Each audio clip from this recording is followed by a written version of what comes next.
Now that we've achieved a position that has such good balance and promotes clarity in their sound, it's important that we address the muscles on the bow arm as well.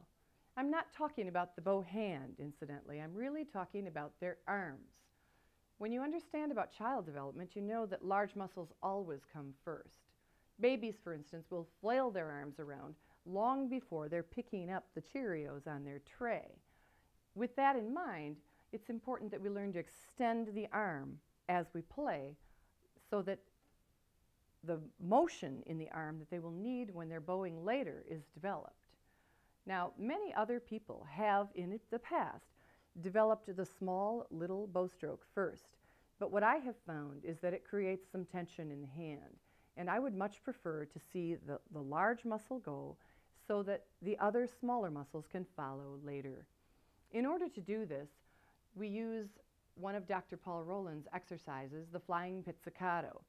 It's kind of interesting because I knew that this was good for bow arms, but I also realized that it was good for ensemble playing as well.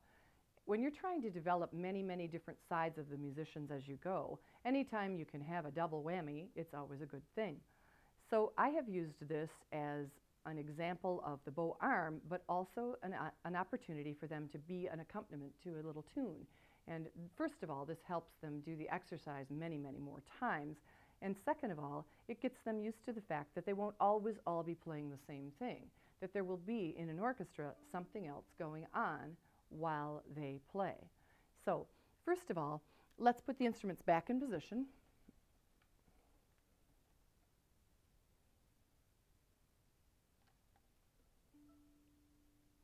And we can use what I call the shoulder hold for this, which came out of the placement of the instrument, so that they're developing this muscle here in their hand as well. And what we do is we reach out and grab that imaginary doorknob again, if you can reach out, guys. And we're going to turn it the wrong way. Your thumb will then be on the bottom. An experienced string teacher or player realizes that what we've done is just kind of created a bow hand. And what you can do in order for them to be sure that they're not tense is shake a little salt with that hand, and it loosens things up.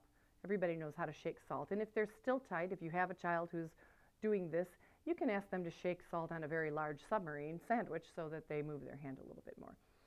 What we're going to do then is reach across the instrument and tug slightly on the lowest string. When you do that, you're going to feel the tension against your finger that eventually the experienced string player will feel right through the stick of the bow. And what we're going to do is not pluck hardly, but lightly strum all 4 strings by dipping the arm down and then coming back up and swinging up and pointing at the ceiling. And then we swing back. So let's try it together. Ready? And then swing back. You can put yourself in 4/4 time, and we're going to pluck on 1 and 3, and we're going to swing back on 2 and 4. Ready? And 2, 3, 4.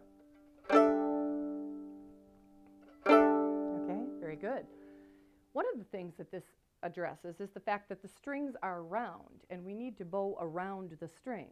So as we pluck around the string, we're also teaching our arm that motion that will become very, very important later.